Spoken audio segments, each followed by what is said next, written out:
Good morning once again. Thank you for being here. In 1980, Mount St. Helens in Washington state was showing signs of a possible major eruption. One volcanic expert claimed that such an eruption was imminent. 100% likely, he said. This news, however, did not deter Harry Randall Truman. Truman's home was located at the south end of Spirit Lake at the foot of Mount St. Helens. He was living directly in the most likely path of the lava flow, which means that he was facing certain death. Government officials implored him to leave, friends pleaded with him, family members begged him to evacuate, but Mr. Truman would not listen. And on May 18, 1980, the massive eruption took place and the lava flowed right into the projected path of Truman's home. On May 18, 1980, Harry Randall Truman died, all because he could not let go of his home, even if it meant certain death. Unfortunately, Christians can garner the same mentality. There have been and will continue to be many churches that die where they sit because they refuse to let go. Let go of what, you might ask? And the answer is the past. The past cannot be our hero. We respect the past, but we don't revere the past. We appreciate the past, and we look favorably on the past, perhaps. We are grateful for the people and the events of our past that shaped our lives, but we don't worship the past. We live in the present, and we look forward to the future. We die when we stay stuck in the good old days. Now, let me make something very clear. Change seems to be a dirty word in the Lord's church. The word is like nails on a chalkboard to some people, because many have associated the word change with doctrinal change. So when some members hear change, they immediately assume that we're going to start praise dancing or something of that nature. That is not what I'm advocating in any way. Not all change is good. Not all change is profitable. Not all change is necessary. However, change can be a really good thing. In fact, it's absolutely necessary. Sure I understand. Sorry, my phone was going off. Hero is a word that conjures up certain images in our minds, all of them positive. When we hear the word hero, we think courageous, brave, and strong. Men and women who fight for our country are heroes. Police officers and firemen and other emergency personnel, they're heroes. Batman, Superman, Spider-Man, etc. We see them as heroes, even though they're fictional. In the book of Hebrews, though, we find a list of heroes. Many commentators refer to Hebrews chapter 11 as the Faith Hall of Fame. There's Abel, who offered a better sacrifice. There's Noah, who built an ark. There's Abraham, who followed God's lead. Even though he didn't know where he was going, he was willing to sacrifice his son Isaac. Sarah conceived at an age that would normally have been impossible to do so. Joseph remembered the exodus of the Israelites. Moses led the people of God towards the promised land. Joshua marched around the walls of Jericho. Then there's Rahab, Gideon, Barak, Samson, Jephthah, David, Samuel, and more. According to the Hebrew writer, all of these men and women were heroes of faith because they obeyed God at all cost. And in verse 13 of Hebrews 11, it states, "All these died in faith, without receiving the promises, but having seen them and having welcomed them from a distance, and having confessed that they were strangers and exiles on the earth." Then if you skip down to verses 35 and following, you read these words. "Women received back their dead by resurrection, and others were tortured, not accepting their release, so that they might obtain a better resurrection. And others experienced mockings and scourgings, yes, also chains and imprisonment.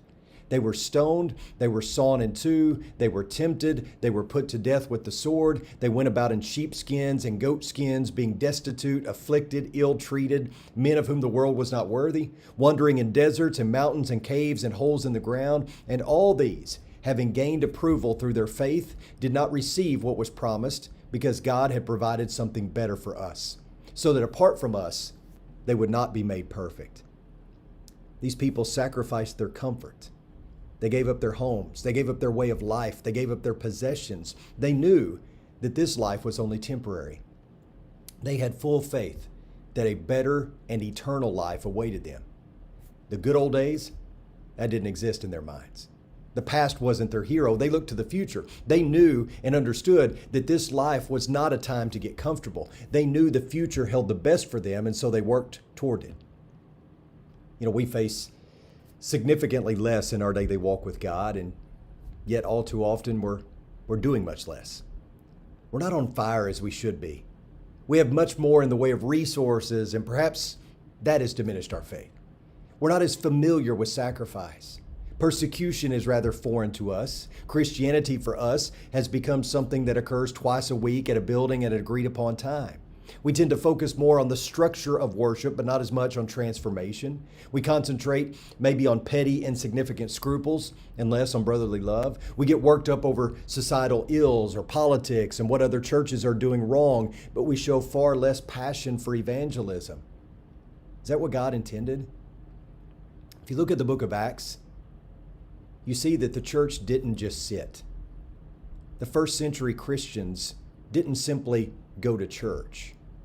They were more than a church. They were a movement. They were the way.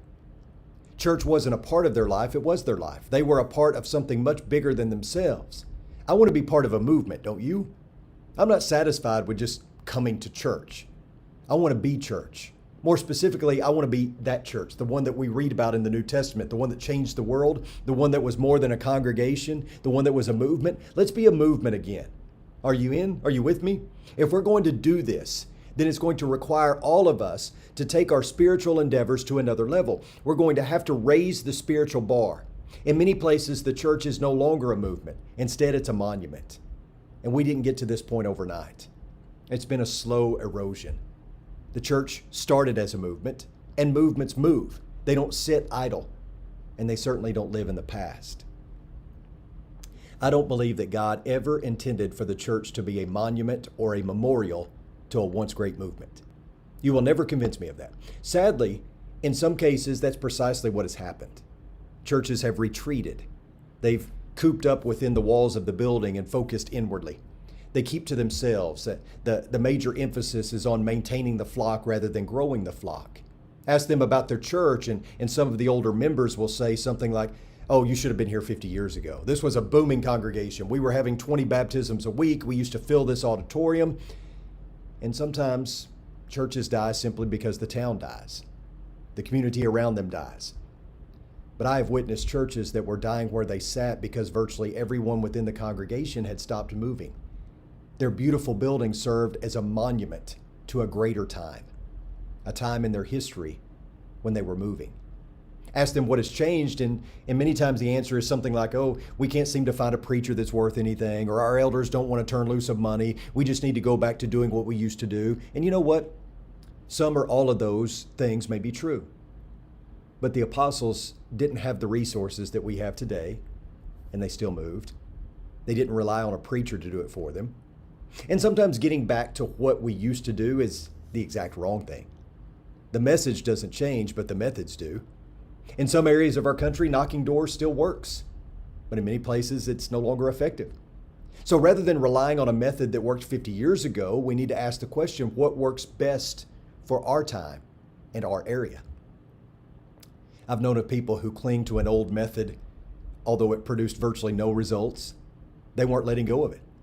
Instead, they blamed the elders for not getting behind it, or they blamed the preacher for not supporting it from the pulpit. But never did they stop and consider that perhaps the problem was in the method. I've seen preachers lose their jobs because they would not buy into a certain evangelism strategy that an elder maybe was promoting or someone else. This is what we call clinging to the past at all costs. And like Harry Randall Truman, they prefer death over change. I don't have to tell you that that's not a good strategy. Don't choose death over change. We study the past. We learn from the past. We appreciate the past. And sometimes we struggle with the past, but we don't revere the past. We don't worship the past. And we certainly don't live in the past. If we want to be a movement again, then we need to reconnect with our past. Not in an effort to worship it, but for the sake of maybe repeating it or not repeating it. We hear talk all the time about restoring New Testament Christianity, but the talk usually centers around what we do in worship inside the walls of our building, in our monuments. If we're truly concerned about restoring New Testament Christianity, then let's also focus on moving beyond the walls of the building. My dad's family is from Brinkley, Arkansas.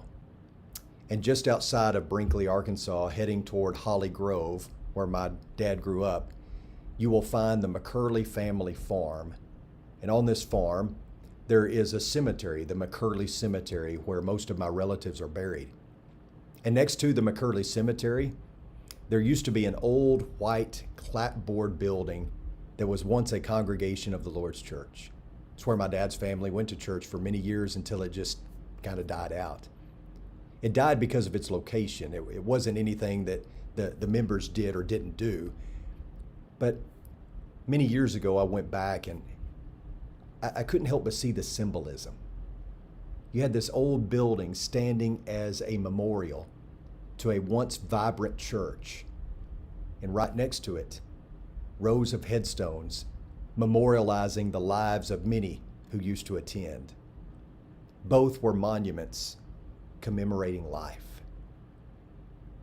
I want us to do everything possible to avoid such a fate. I would hate to drive down Oldham Lane when I'm 70 or 80 years old and see an old dilapidated building with weeds growing up all around it and letters falling off the sign and windows boarded up. That would be sad. You know what? I don't want Oldham Lane to become a monument to a once great movement. So to ensure that that doesn't happen, I want all of our folks to commit themselves to God, His will, and to one another, to submit to Christ's authority, to His mission, omit the excuses, admit that we need to maybe change some things along the way, and then get to moving. And I want to encourage you to do the same thing in your congregation. There's a time to gather, and there's a time to scatter. I love you all. I hope you have a great day. We'll see you tomorrow. Bye-bye.